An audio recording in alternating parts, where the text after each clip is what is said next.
My sister and her husband were sent to prison at the start of this year, and sadly won't be released for a few years. That left me to look after their 15-year-old daughter Amy. I was perfectly happy to do this, but as most of their wealth was seized for being ill-gotten, it's meant that I've been having to care for her out of my own pocket. Once again, this doesn't bother me, but it's meant massive life changes for the kid. Firstly, they sent her to a private school. I can't afford anywhere near those fees, so I had to transfer her to a local school. She was upset at this at first, but she quickly made friends and is excelling academically, so this isn't a huge problem. She's been off school for the last few months anyway due to the situation. A bigger problem is clothing. Like my sister Amy loves fashion and designer stuff. She's still got a lot of stuff that her parents got her, but she's always on the lookout for new clothes. Unfortunately, I can't afford anywhere near the sort of stuff she likes. And I also have 2 children of my own whose clothing I have to pay for. I have told my sister this, but she insists I should make allowances because her daughter is going through a tough time. Amy also really doesn't get along with my daughter Hannah, who is 11. She bullies her, calls her stupid and ugly, tells her none of her friends really like her, etc. She has made her cry on many occasions and often continues to taunt Hannah while she cries. Yesterday I caught Amy trying to buy a dress costing over $1,000 with my card.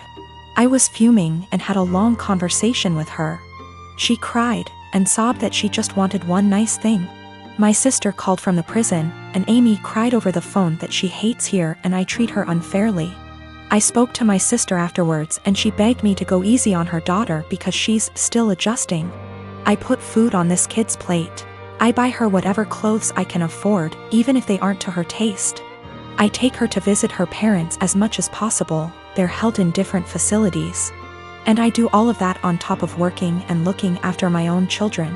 I told my sister that I was willing to look after her daughter for as long as she needs. But if anything like the card incident happens again, or if she continues to pick on my daughter, there will be serious consequences for her. My sister wanted to argue, but they get limited time on the prison phone. I think what I'm doing is right. I get that the kid is going through a tough time, and I'm doing everything I can to be there for her. But I can't just tolerate bad behavior or bullying, and I can't afford to pay for her expensive clothing. The fact that she's struggling to deal with what happened to her parents doesn't change that. I met this guy about 18 months ago, and we've been together since. He knows about my employment history, and he said that he has no issue with it. Though he did ask me to tell his family the white lie I occasionally use on my CV and stuff, which is that I was a waitress. A month ago we found out that I'm 2 months pregnant. He says this is great news, and we should move in together. I assumed he'd be moving into my place because he rents his far smaller 1-bedroom flat while I own mine. And I have room for a baby's room while he doesn't. Also, I really don't want to leave my flat. It's my flat, I love it. I could see myself living here for the rest of my life. And I don't want to lose the security of owning a flat and have to go back to paying rent or a mortgage each month. However, he then said that he didn't want to move into my place, and said I should sell it and we buy a place together. I said that I like my place, it means a lot to me that I was able to buy it. And it represents years of working my arse off scrimping and saving. He then said that he understands all of that. But we should be living together by the time the baby comes, and he didn't want to live in my flat. I asked him why not. It's a great flat, it's central to everything, it's spacious, it's got room for all his stuff. There's a daycare in the building, run//owned by another tenant, and a school 5-minute walk away, the list goes on. And he said that he didn't want to live in a flat that was bought with stripper money. That really pissed me off, and I told him no.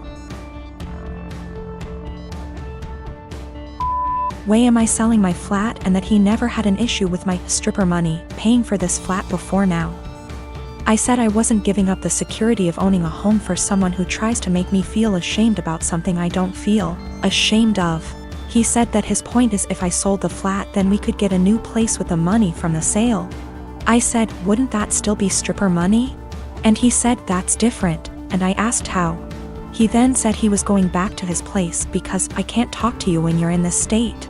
He's gone back to his flat now and he's texted me saying I'm overreacting / irrational and I need to think of this realistically, rather than emotionally.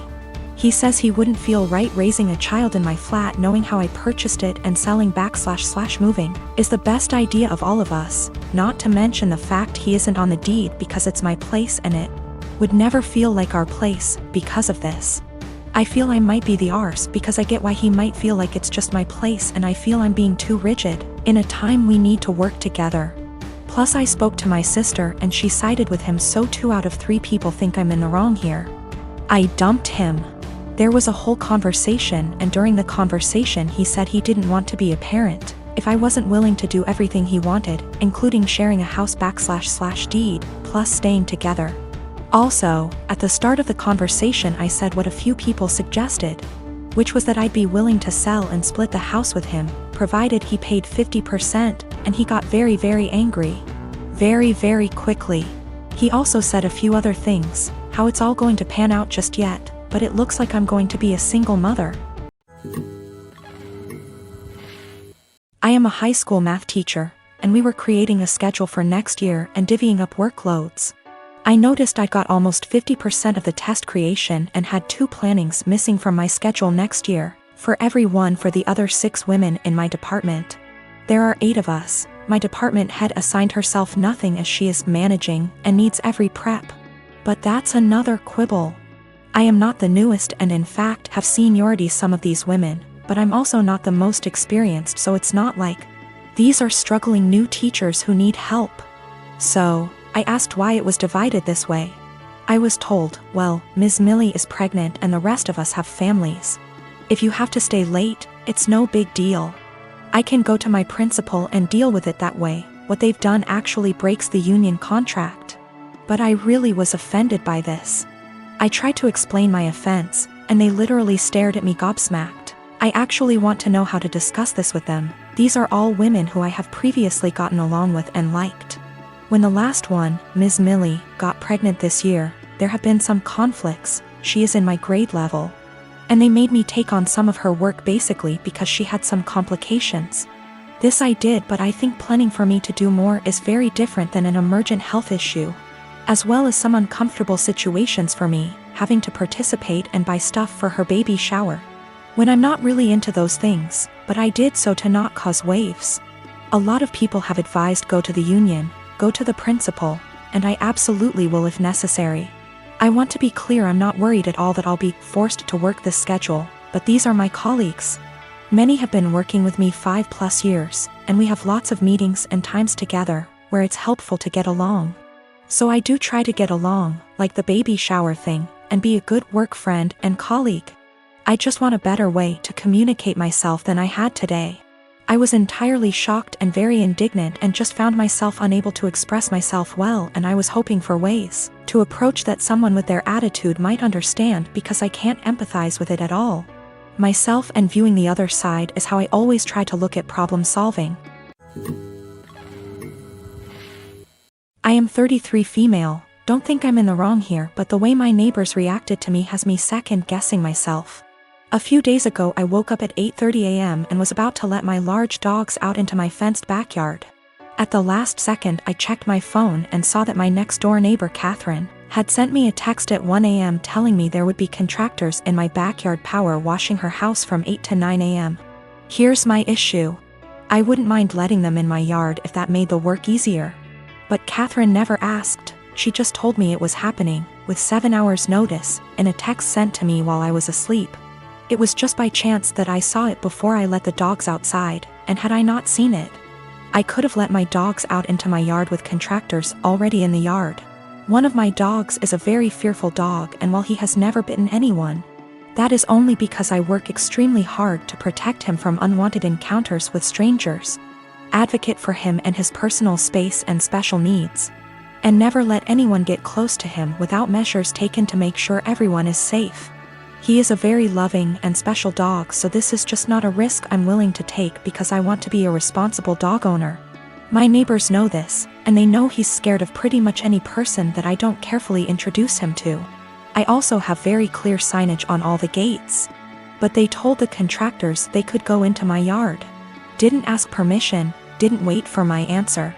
I felt this was an egregious overstep, and just kinda rude and entitled of them to not ask me permission, and just tell me it was happening like I had no say in the matter. I got mad and texted her back and told her that this could have a very serious safety issue and it is not okay, under any circumstances, for them to ever give anyone permission to enter my yard where my dogs could bite them. Unacceptable, and never again. Catherine's husband Jack then blew his top and told me that they didn't have any notice either. They heard from the contractor in the middle of the night and there was no time to notify me. I feel like that's not my problem, and that they should have waited to receive confirmed permission from me before telling the contractors it was okay. I really don't think I'm asking a lot here. I feel like this is an extremely reasonable request, dog issues or not. Then Jack told me that my behavior was unacceptable and that any harassment of the contractors would be dealt with, and that I was to immediately cease harassing Catherine. I never even spoke to the contractors, and I sent Catherine a total of 4 text messages that more or less said that this is a boundary they can't cross. This was unacceptable, and they are not to do it again. Jack sent me a few more nasty texts, and at this point I'm not really interested in being friendly anymore. But Jack still said that I was the one who was being unacceptable. Jack just yelled at me from his balcony to tell me that the painters will be coming back multiple times this week and he doesn't know when, so I am calling the company first thing tomorrow and explaining the situation to them. I am installing gate locks this afternoon.